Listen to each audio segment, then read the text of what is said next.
The teacup had a gold rim, a painted crane, and the exact color of a warning pretending to be a blessing. It sat on my desk at 5:26 in the morning, steam curling from it in soft white ribbons while rain ticked against the dormitory window, and the entire academy slept through the last quiet hour before the national laureate examination. In my first life, I had lifted that cup with both hands because Serafina Vale had said it would help me focus. She had smiled in the doorway, wearing her cream cardigan, her hair tied with a blue silk ribbon, her eyes bright with the kind of kindness adults photographed for brochures. "Drink it while it's hot, Mira," she had whispered. "You look pale. I made this for you." I drank it then. I drank every drop because I was 18, exhausted, lonely, and foolish enough to believe that a girl who hugged me in public could not poison me in private. 30 minutes later, my hands shook so badly I tore the corner off my admission sheet. 40 minutes later, I could not read the first question on the exam. By noon, I was being carried out of Hall 1 while Serafina cried into a teacher's sleeve and told everyone I had been hiding a nervous condition. By evening, my score had been voided for medical noncompliance, my scholarship review was suspended, and Serafina Vale, the Academy's golden girl, stepped into the vacancy I left behind with my notes, my recommendation letter, and the gentle expression of someone mourning a rival she had personally buried. Years later, when I died with my name still trapped under her success story, I thought the last taste I would ever remember was not blood, not medicine, not regret, but that sweet floral tea. So when I opened my eyes again and saw the same crane-painted cup waiting on my desk, I did not scream. I smiled so hard my jaw hurt because this time a cup was not a gift. It was evidence with steam rising from it. I did not touch it at first. That was the first change, and it felt more violent than throwing it at the wall. In my first life, panic had made me obedient. I had obeyed my aunt when she told me to be grateful that Serafina wanted to be my friend, obeyed my teachers when they told me not to cause conflict before a major exam, obeyed the academy nurse when she wrote "stress episode" on my form because Serafina had stood beside her desk with swollen eyes and a trembling mouth and asked if I would be all right. This time, I sat very still in the weak blue light before dawn and let the steam fade. My room looked exactly as it had on the morning my life was stolen. White metal bed frame, chipped study desk, cardigan on the chair, exam admission card tucked beneath a clear paperweight shaped like a star. On the wall, the calendar still showed the date circled in red. On my phone, the class chat was already blooming with messages from students pretending to be calm. "Good luck, everyone. Don't forget clear water bottles. Hall opens at 7. Serafina had sent 3 heart emojis and a photo of her own cup beside a stack of color-coded flashcards. Under it, someone wrote, "Our queen even makes tea on exam day." I looked from the photo to my desk and understood the beauty of her arrogance. She had not only made tea for me, she had made a little performance of making tea for everyone important enough to be useful, harmless enough to be sacrificed, or desperate enough to drink anything she handed them. Last time, she chose me because I sat between her and first rank. This time, I wanted to know how many cups were part of the plan, how many hands she expected to shake, how many futures she thought she could rearrange before breakfast. The old me would have tried to prove the tea was dangerous immediately, probably by running to the first adult I saw with shaking hands and a story too strange to believe. The new me had learned that truth without timing was just noise. Serafina had survived my first life because every accusation against her sounded emotional after the damage was done. She was gentle, organized, beloved, always volunteering to collect papers, always staying late to help teachers arrange seating cards, always bringing little things to people. Throat lozenges before debate finals, vitamin gummies before sports trials, calming tea before exams. Nothing obvious enough to frighten anyone, nothing traceable enough for a panicked girl to explain. If I marched into the hallway and accused her of tampering with my drink, she would blink, tear up, and say she only wanted to help. My cup would disappear into a sink. My name would become a rumor before sunrise. So I took a photo instead. One from above, showing the crane and steam. One beside my admission card, timestamp visible on my lock screen. One short video of the cup untouched, my voice quiet in the background as I said the date, the time, and the words. Tea delivered to my room without request. Then I opened the bottom drawer of my desk, removed the small glass vial I had bought in secret in my first life for a chemistry project and never used, rinsed it, dried it, and poured a few spoonfuls of the tea into it without letting the rim touch my lips. I sealed it, wrapped it in tissue, and placed it inside the hollow spine of my old dictionary. It was not dramatic. It did not feel brave. It felt like packing a blade into paper and pretending it was a book. The second change was harder because it required me to act stupid. I lifted the cup, walked into the shared bathroom, and poured most of the tea down the sink while the pipes swallowed it with a dull, guilty sound. Then I brewed my own tea from a plain packet I had bought the week before in this new old life, one I knew had come sealed from the cafeteria supply cabinet because I had stolen it from a box under the breakfast counter the night before I woke up. I used the same cup, the same water line, and the same faint swirl of honey from the packet Serafina had left beside it, though I cut the corner of the honey sachet and squeezed it into a tissue instead of the drink. The cup needed to look finished. The story needed to look simple. I had learned from dying that complicated revenge impresses no one if the evidence cannot breathe on its own. When I returned to my room, Serafina's shadow was already under my door. She knocked twice, soft as a secret. "Mira?" Her voice slid through the wood, sweet and warm. "Are you awake? I didn't want you to miss the bus." I almost laughed because she had used that same sentence before, down to the small nervous pause after my name. In my first life, I opened the door while wiping tea from my lip, and she looked straight at the empty cup before looking at my face. This time, I waited exactly 3 seconds, put the cup on the desk where she could see it, and opened the door with one hand pressed to my stomach as if nerves had already begun their work. Serafina Vale stood in the hallway holding a white tote bag printed with the Academy crest. She looked perfect in the cruel way perfect girls look at dawn. No puffiness, no loose threads, no evidence that she had slept badly while everyone else in our year was falling apart. Her cream cardigan was buttoned over her uniform blouse, her blue ribbon matched the edge of her flashcards, and her expression was gentle enough to make a teacher forgive a fire. "You drank it?" she asked, too quickly, then softened the words with a laugh. "I mean, was it okay? I was worried it might be too bitter." I lowered my eyes and let my fingers tremble on the doorframe.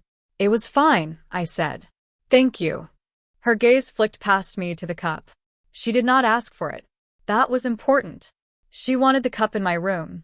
She wanted the cup associated with me. Maybe later, she would say I brewed something myself. Maybe later, she would say she only delivered plain tea, and I must have added something. She was not careless. She was evil with good posture. "You look pale," she whispered, leaning closer. "Do you want me to tell the bus monitor you need to sit near the front?" In my first life, that front bus seat had placed me near her witnesses, near her hands when I started shaking. This time, I swallowed and nodded as if grateful. "Maybe," I said. "I feel a bit strange." Her eyes brightened for half a second, and I memorized it. People think victory looks loud. Often it is just a pupil widening before the face remembers to be kind. By 6 o'clock, the dormitory corridor had become a river of panic with polished shoes. Girls came out carrying transparent stationery bags, water bottles stripped of labels, admission cards, Lucky Charms, tissues, and fear disguised as perfume. Serafina moved through them like a lantern. She touched shoulders, adjusted collars, reminded girls not to forget their calculators, and repeated the same calming line in different voices, depending on who needed what. "You've worked hard. You deserve this. Don't listen to rumors. Trust the plan." I watched from the end of the hall with my school bag on one shoulder and my own tea settling warmly in my stomach, harmless as rain. The funniest part was that she kept glancing at me, expecting weakness to bloom on schedule. I gave her a few small gifts, a hand briefly against the wall, a slow blink, a careful step down the stairs. Not too much. The performance had to look like anxiety, not theater. In the lobby, the class monitor was collecting names for the bus roster, and Serafina stood beside her with the tote bag open.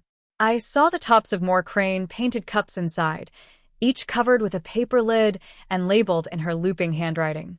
Lena, Adele, Noor. Mira had already been crossed off. My skin went cold, not because I was surprised, but because part of me had hoped my first life had been personal, petty, targeted, intimate. A single knife. Instead, the tote bag looked like a whole drawer of knives wrapped in paper sleeves. I could have stopped it there. That thought stayed with me even after everything ended.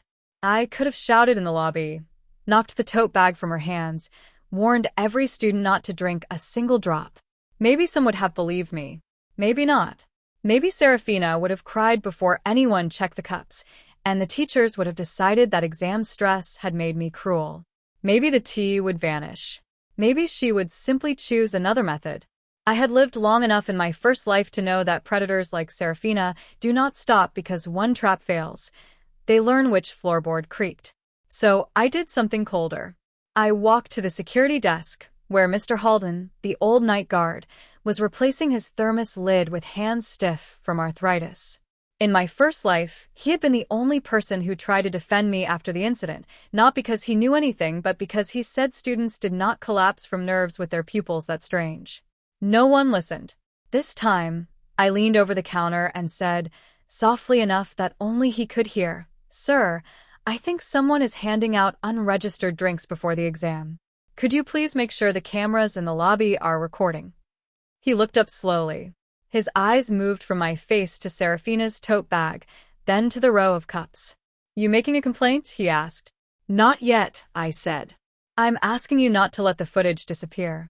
He studied me for one long breath, and something in his expression tightened. "Go sign the vehicle log," he said loudly, as if scolding me. "Students always forget rules when they're nervous." Then, under his breath, he added, "I'll call the deputy warden."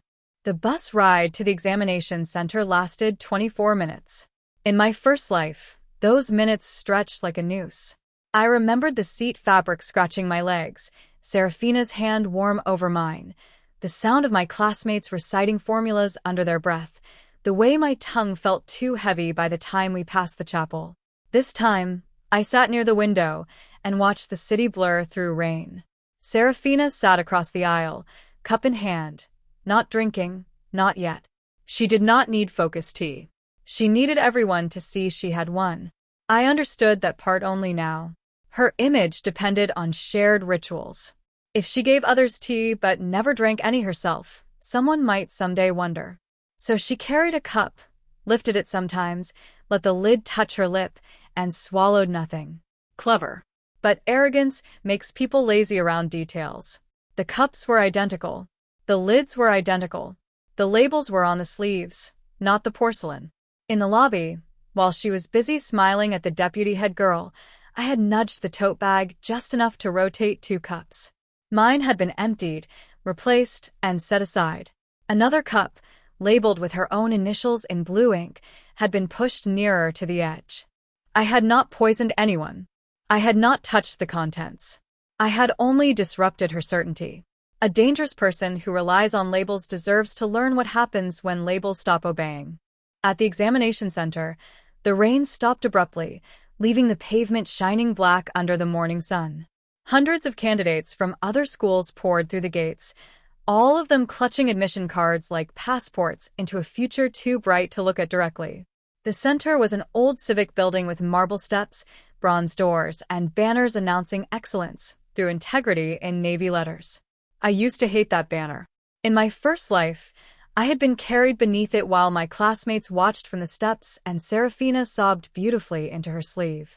This time, I read the words and almost found them funny. Integrity is a stage until someone turns on the right camera. The Academy's candidates gathered under the west awning for pre-entry verification. Teachers checked documents. Proctors reminded us that no food or drink could enter Hall 1. Serafina began collecting empty cups with the confidence of someone erasing fingerprints. "Give them to me," she said brightly.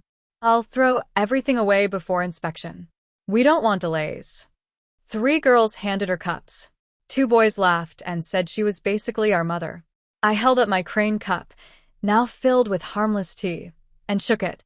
"I'm not finished," I said. Her smile thinned. Mira, drinks aren't allowed inside.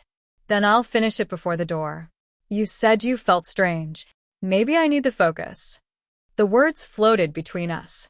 Her fingers tightened around the tote strap. Behind her, Mr. Halden arrived at the gate speaking quietly to Deputy Warden Ilian, whose silver hair was pinned so tightly it looked carved. The deputy warden was the kind of woman students feared because she did not waste anger. She did not shout, threaten, or roll her eyes. She simply appeared with a clipboard, asked one exact question, and waited while guilty people filled the silence themselves. I watched her approach Serafina, with Mr. Halden half a step behind. "Miss Vale," she said, "are those beverages yours?" Serafina turned with a practiced startle. "Oh, yes, Deputy Warden. I made tea for a few classmates because everyone was nervous, but I'm collecting the cups now. I know we can't bring them in." Perfect. Helpful. Transparent. Were they prepared in the academy cafeteria? No, ma'am, in the dormitory kitchen. Were they registered with the exam center health desk? A tiny pause. I'm sorry, I didn't know tea needed to be registered if it wasn't entering the hall. It does not, generally, the deputy warden said. But after last year's stimulant incident, the board requires reporting of any distributed consumable given to candidates within 2 hours of entry. Serafina's face did not change, but the skin at her throat moved. I had forgotten that rule in my first life because no one told me it existed. That was how institutions protect themselves. Rules are everywhere after harm, invisible before it. This time, Mr. Halden had made sure the rule had teeth. Serafina laughed softly. Of course. I can list everyone I gave one to. She reached into the tote for a pen, and I saw her hand pass over the cup with her own initials. She hesitated. Not long. Not enough for anyone else to notice. Enough for me. The first interruption came from Lena, who had been pale since the bus. She raised her hand like we were still in homeroom and said, "Can I sit down? I feel dizzy." Serafina turned too sharply. Lena was not part of her main target list. She was ranked 9th, safe enough to bruise, useful enough to make the sickness look like general anxiety. A teacher guided Lena to the stone bench near the awning. Then Noor pressed a hand to her mouth. Then Adele said she had not eaten breakfast, and maybe that was why her heart felt fast. The courtyard noise changed. You could hear it ripple, the normal exam morning panic bending into something uglier. Deputy Warden Ilian stopped writing. All students who received tea from Miss Vale, stand to the left. For 1 second, no one moved because no teenager wants to be the first person to admit they accepted something foolish. Then, I stepped left with my cup in hand. Serafina looked relieved because my movement made me part of the contaminated group. She needed me inside the story. I let her have that relief. 4 more students moved. Then 7. Then 11. The deputy warden's mouth tightened. All cups remain on the table. No one discards anything. Serafina swallowed. "Ma'am, I already collected some empty ones." Then placed the bag on the table. "Of course." Her voice remained soft, but her fingers shook when she set the tote down. The second interruption was me. I raised my cup and said, "Deputy Warden, mine is not the original tea." Every face turned toward me. Serafina's smile died, without leaving her mouth. It was a strange thing to watch, like seeing a candle go out inside a glass lantern while the glass still glowed. "What do you mean?" the deputy warden asked. "I mean I did not drink what was delivered to my room. I poured most of it out, kept a sample, and replaced the cup with tea from a sealed cafeteria packet." A laugh broke out behind me, nervous and disbelieving. Someone whispered my name like a warning. Serafina pressed a hand to her chest. "Mira, what are you saying?" There it was, the injured innocence, the careful crack in her voice. "I'm saying I have a timestamped video of the cup being delivered before I requested anything," I said. "I have a sealed sample in my dictionary inside Dorm C, room 312. Mr. Halden can confirm I asked him to preserve lobby footage before we left. And I'm saying if anyone starts feeling ill after drinking your tea, the cups should be tested instead of thrown away." The courtyard fell into a silence, so complete that the traffic outside the gate sounded obscene. Serafina's eyes filled with tears instantly, But she made one mistake. She looked at the tote bag before she looked at me. Deputy Warden Ilian noticed. Good adults do not always save you, but observant adults can sometimes become useful weapons. Serafina did not collapse then. That would have been too neat, and life, even a second life, rarely gives revenge such clean choreography. First came denial. She shook her head with trembling grace. This is cruel, she whispered. I made herbal tea. Everyone knows I do that before exams. Mira has been under pressure all week. She barely slept. She told me she felt strange before we even left. Because you asked if I felt strange before I said anything, I replied. I was worried. You were checking whether it had started. Gasps moved through the students like wind through paper. Deputy Warden Ilian lifted one hand, and the gasps died. Enough. Miss Vale, did you drink from your own cup? Serafina blinked. Yes, of course. Which cup is yours? A simple question. A beautiful question. Serafina reached toward the tote, then stopped because the cups no longer sat in the order she remembered. The paper sleeves had shifted. Some names were smudged by rain. One cup had no lid. One had been crushed. One, near the edge, had SV written in blue ink. That one, she said, pointing too quickly. Deputy Warden Ilian picked it up without touching the rim. This one. Yes. You are certain? Yes. Then finish it. The courtyard seemed to inhale. Serafina's face went white. Mom. You told me you drank from your own tea. If it is ordinary herbal tea, finishing it outside the hall should not be a problem. No student will be permitted entry until this matter is clarified. It was not a fair request, medically or procedurally, but it was a trap made of her own lie, and for the first time in either life, Serafina stood inside a story she had not written. I expected her to refuse. I expected tears, outrage, a fainting spell, maybe a sudden accusation that I had tampered with her cup. Instead, pride stepped in before survival. Serafina Vale had spent too many years being believed to imagine that one cup could defeat her. She laughed, small and wounded, and said, Of course, if that will stop this ridiculous accusation. The teachers shifted uncomfortably. Deputy Warden Ilian did not move. Serafina lifted the cup. Her eyes met mine over the rim, and in them I saw hatred stripped of lace. Not fear yet. Hatred. She wanted me to understand that even if this moment hurt her, she would make me pay later. The old me might have flinched. The new me watched her drink. Not much. A swallow. Maybe two. Enough. She lowered the cup and held it out with shaking dignity. There. Are we finished? No, the deputy warden said. We are beginning. That was when the center nurse arrived with a medical kit, and 2 security officers placed the tote bag into a clear evidence container. The exam bell rang from inside Hall 1, deep and formal, announcing the beginning of registration. No one moved. For once, the National Laureate examination, the monster we had all spent years feeding with our sleep and sanity, had to wait for a girl and her cup of tea. The third interruption came 6 minutes later, and it was not graceful.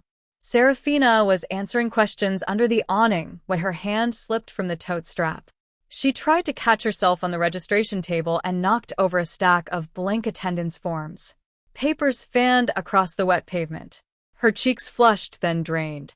I'm fine, she said quickly before anyone asked. I just stood up too fast. In my first life, that sentence had come from me, and everyone believed it because they wanted to. Now the center nurse was already beside her, checking her eyes, asking what she had consumed, how much, when. Serafina's mother, who served on the Academy Parent Council and had arrived in a pearl necklace to watch her daughter enter the hall, pushed through the crowd with a sound like tearing silk. What is happening? She demanded. Why is my daughter being questioned? No one answered fast enough, so she turned on me. What did you do? I had imagined this woman in nightmares for years. In my first life, she was the one who told reporters that I had always been unstable and that Serafina had done nothing but pray for me. This time, with rainwater on my shoes and my admission card still untouched in my pocket, I said, I didn't drink her tea. The sentence was so simple that it left no handle for argument. Her mouth opened, closed, opened again. Behind her, Seraphina swayed. Then the golden girl who had once held my hand while I collapsed folded slowly onto the stone bench, not unconscious, not dying, not dramatic enough for legend, but visibly unwell in front of every witness she had gathered to admire her. The emergency board officer arrived in a gray suit with a sealed evidence case and the expression of a man whose morning had been ruined by teenagers. His name was Director Voss, and in my first life I had seen him only once, across a hearing table, where he signed the recommendation that my scholarship be voided due to unverified medical incapacity during assessment. He had not looked cruel then. He had looked bored, which was worse. Now he looked at me as if trying to decide whether I was a victim, a liar, or an administrative nightmare. "You claim to have retained a sample," he said. "Yes." "Where?" "My dorm room, sealed in a glass vial inside a dictionary." I recorded the transfer. "You understand that interfering with possible evidence can complicate review." "I understand," I said. "I also understand that if I had left the entire cup unattended in my room, anyone could have removed it." Mr. Halden made a small coughing sound that might have been approval. Director Voss looked at him. "You have footage?" "Lobby footage," Mr. Halden said. "Shows Miss Vale carrying the bag of cups, distributing them, and Miss Leora approaching the desk before departure to request preservation of recordings." Miss Leora. That was me now, officially, not the trembling girl in Seraphina's old story. Mira Leora, candidate number 1187, present, alert, not collapsed, not erased. Director Voss turned to Seraphina, who sat wrapped in a foil blanket despite insisting she did not need one. "Miss Vale, did you prepare these beverages?" Her mother stepped forward. "My daughter is unwell. She will not answer hostile questions without counsel." Director Voss looked at her once. "Madam, your daughter is a candidate under board jurisdiction, and this is an active integrity incident at an examination site. You may stand back or be removed." I had never loved bureaucracy before. In that moment it sounded almost musical. While the health station checked the students who had consumed the tea, the rest of us were moved into a side waiting room with glass walls. We could see Hall 1 through the corridor windows, rows of candidates already seated, papers still face down, proctors walking between desks. Every minute outside felt like a hand tightening around our throats. Some classmates began crying. Others glared at me as if I had personally delayed the exam instead of the girl who brought unregistered drinks. That was another truth I had learned too late in my first life. People hate the person who reveals danger, because danger revealed demands action. Seraphina had harmed them, but I had interrupted the illusion that they were safe. Adele sat across from me, with her head in her hands. "I only had a few sips," she whispered. Noor kept saying she felt fine, then asking if her face looked pale. Lena's parents arrived and shouted until security moved them away. Through it all, Seraphina sat in the health station like a fallen saint, her mother stroking her hair, her cardigan folded beside her, her eyes searching for a way back into the center of sympathy. When she caught me watching, she mouthed, "You switched them." I did not deny it. I lifted my brows as if asking which part of her accusation she wanted to say aloud, that I switched my own drink, or that she knew exactly why the switch mattered. The board paused our entry for 41 minutes. 41 minutes is long enough for rumors to mature into testimony. A junior proctor came in with a clipboard and began taking written statements. Who received tea? At what time? From whom? Did anyone request it? Did Miss Vale say what was inside? Did she encourage drinking? Did she collect cups afterward? The questions were calm, repetitive, impossible to beautify. Seraphina's kingdom had been built on emotional fog. The board dismantled it with checkboxes. I wrote my statement slowly, keeping each sentence clean. At 5:26 a.m., I found a cup on my desk. I did not request it. At approximately 5:40 a.m., Miss Vale came to my door and asked if I drank it. I retained a sample. At approximately 6:05 a.m., I notified Mr. Halden that unregistered beverages were being distributed. At the exam center, Miss Vale identified cup marked SV as hers and drank from it after confirming it was ordinary tea. I did not write what I wanted to write. I did not write that I had watched her murder my future once already. I did not write that when she collapsed, some starving part of me finally slept. Facts, I had learned, are more merciless when you do not decorate them. At 8:19 a.m., Director Voss entered the waiting room and announced that affected candidates would be permitted to sit the exam in a delayed secure session if medically cleared, under separate supervision, with the incident pending investigation. The room erupted. Some students sobbed with relief. Others groaned because a delayed secure session meant different paper handling, stricter observation, no communication, and a permanent note on the administration log. Serafina was not cleared. Neither were Lena and two others who had symptoms. They would be deferred pending health review. That alone would have satisfied the old me for about 10 seconds. Then I remembered my first life, where one deferral became my disgrace because Serafina controlled the story afterward. This time, she would not. As the medically cleared students were escorted toward Hall 2, Serafina rose unsteadily from the health station and called my name. Everyone stopped. Her voice cracked beautifully. Mira, please. Tell them I didn't mean harm. There it was. Not I didn't do it. Not the tea was safe. Not I have proof. Tell them I didn't mean harm. A confession wearing a veil. Her mother grabbed her arm. Too late. Deputy Warden Ilian looked up from her clipboard. Director Voss went very still. I turned around in the corridor, my admission card pressed between my fingers, and saw Serafina realize she had chosen the wrong sentence. I almost pitied her. Almost. I can only tell them what happened, I said. Meaning is yours. Then I walked into Hall 2 and left her standing outside the door she had once closed on me. The delayed secure exam was nothing like the glorious final battle I had once imagined. There was no swelling music, no dramatic confrontation, no genius moment where I solved a question nobody else could touch while my enemies watched in ruin. There were desks spaced too far apart, a proctor with tired eyes, a paper sealed in a gray packet, and my own hand steady enough to write. That steadiness felt like revenge. Question 1 asked about constitutional limits on emergency authority. Question 2 asked for statistical reasoning under bias sampling. Question 3 presented a case study about institutional accountability after procedural failure. I almost laughed at that one, quietly into my sleeve. Every answer I wrote felt like reclaiming a room inside myself. In my first life, the tea had turned words into insects crawling across the page. This time, they stayed where they belonged.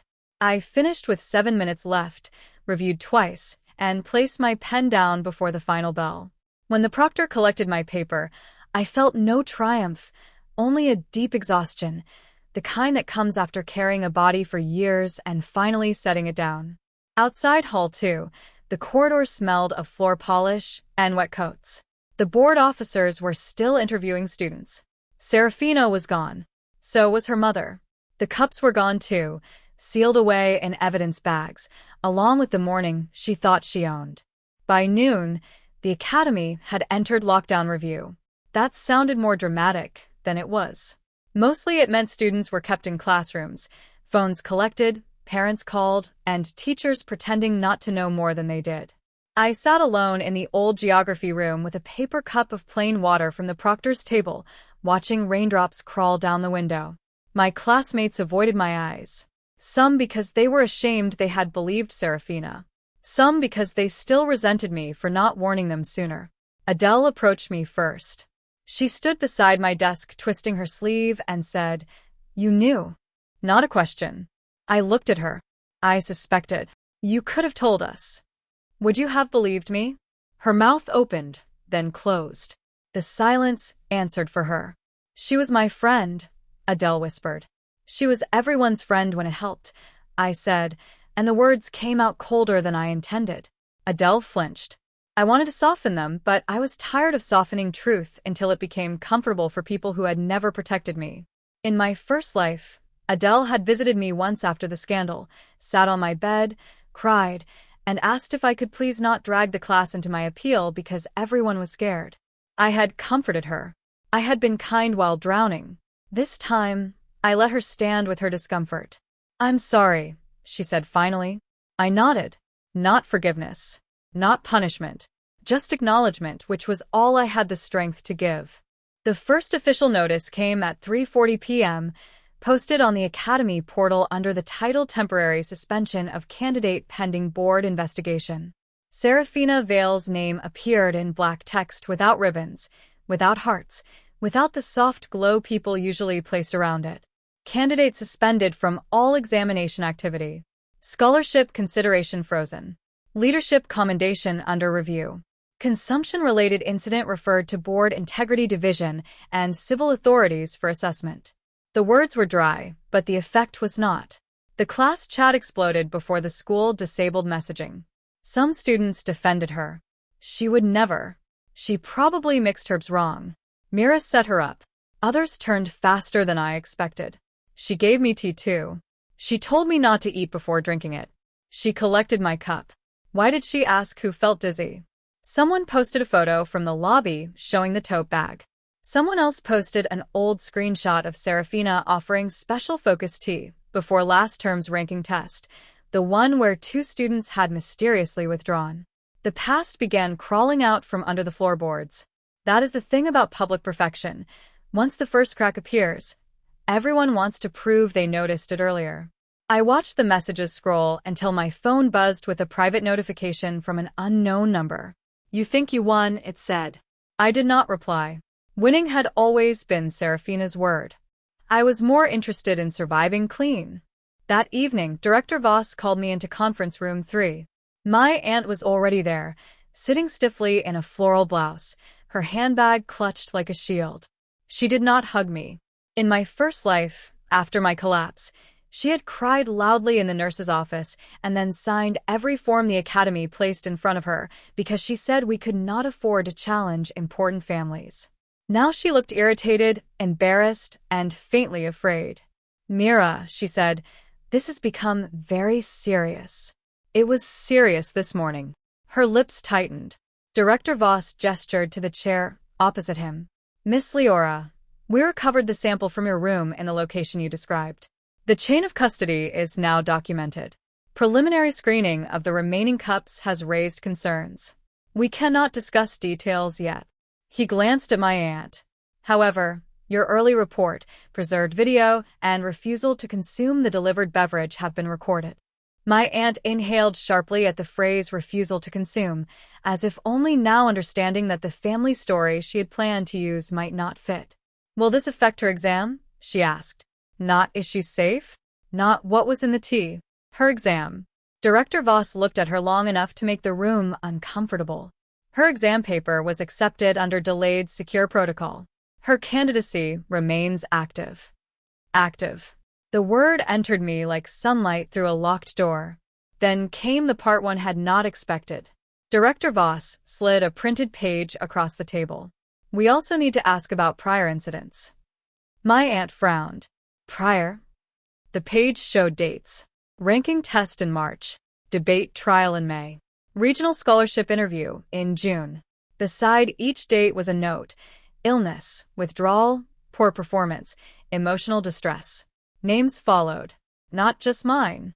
Lena's. Noor's. A boy named Tomas who had left school after being accused of taking pills before a maths trial. A girl from the year above who had fainted before a leadership interview and lost her recommendation. I stared at the page while the room tilted very gently around me. In my first life, I had thought Serafina destroyed me because I was in her way. But I had been one tile in a mosaic. She had been clearing paths for years. One helpful cup, one comforting lozenge, one calming ritual at a time. "We found messages," Director Voss said. "Not enough yet for conclusions, but enough to reopen several files." My aunt pressed her hand to her mouth. For once, she had no lecture ready. I thought I would feel satisfaction. Instead, I felt grief so old it had roots. How many of us had blamed our own bodies? How many had apologized for collapsing? How many had thanked her for standing beside us while the floor disappeared? Serafina's family tried to bury the story by sunrise. Of course they did. They hired a crisis solicitor, filed a complaint against the center for forcing an unwell minor to drink tea, accused the board of humiliating a scholarship candidate, and leaked a statement saying Serafina Vale had suffered an adverse reaction to stress after being publicly bullied by a jealous classmate. The statement did not name me. It did not need to. By 9 a.m., my aunt had received 3 calls from relatives asking why I had ruined a good girl's future. By 10 a.m., Serafina's mother arrived at the academy gate in dark sunglasses and told reporters that her daughter had spent years helping weaker students, only to be attacked by the very people she supported. By 11 a.m., the board released its own statement. It was short. It confirmed that unregistered consumables had been distributed to candidates, several students required medical review, evidence had been secured, and one candidate had been suspended pending integrity and safety investigations. No emotion. No drama. No defense. Just enough facts to make the Vale family statement look like smoke around a burning building. Then Mr. Halden's lobby footage leaked. I still do not know who released it. Maybe a student. Maybe a parent. Maybe an old guard who had waited too long for someone to believe him. The video showed Serafina smiling, distributing cups, watching me, collecting empties, hesitating over her own. It did not show intent. It did not need to. Public opinion loves a golden girl until the camera catches the gold paint running. By Friday, the Academy removed Serafina's portrait from the honors wall. They did it quietly, which somehow made it worse. No assembly. No announcement. Just a maintenance worker on a ladder, lifting the framed photograph from the row of previous laureate candidates while students pretended not to gather at the end of the corridor. Her empty space remained between 2 plaques, pale and rectangular, like the wall itself had been bandaged. I stood there after classes with my hands in my blazer pockets and looked at the blank patch. In my first life, my absence had been the blank space. My desk emptied, my scholarship reassigned, my story explained by people who benefited from my silence. Now the school was learning the awkward shape of her missing. Adele stood a few steps away, then Noor, then Lena with a hospital bracelet still around her wrist. No one spoke for a while. Finally Lena said, "I thought I was weak." Her voice was small, but not broken. Noor reached for her hand. Me too. I looked at them and felt the anger inside me shift. It had been pointed like a knife at Serafina for so long that I had not noticed how much of it was also pointed at the world that made her believable. A world where girls were praised for being sweet while they sharpened themselves in secret. A world where exhaustion was normal, collapse was shameful, and kindness was rarely checked for fingerprints. The investigation stretched for weeks, but the outcome came faster than anyone expected because Serafina made one final mistake. She tried to blame me directly. Her solicitor submitted a claim that I had tampered with her cup after stealing it from the tote bag, that I had replaced the contents, that I had orchestrated her reaction to destroy a competitor. It might have worked in my first life. It might have worked if I had been messy, emotional, eager to confess the cleverness of my own survival. But I had recorded too much and touched too little. The board had footage of the cups before I approached the tote. They had my preserved sample from the cup delivered to my room. They had messages from Serafina telling 2 students not to eat before the tea, so it works better. They had old reports reopened. They had testimony from a dormitory kitchen assistant who remembered Serafina signing out hot water and storage flasks before dawn. Most damaging of all, they had the cup she identified as hers. Whatever the laboratory found in it, the board did not publish the details, and I was glad. Some truths do not need recipes. The final notice said enough. Candidate engaged in dangerous misconduct, attempted interference with examination integrity, and distribution of unauthorized substances to candidates. Serafina Vale was expelled, barred permanently from board examinations, stripped of commendations, and referred to civil authorities. The Golden Girl did not simply fall. She was removed from the staircase.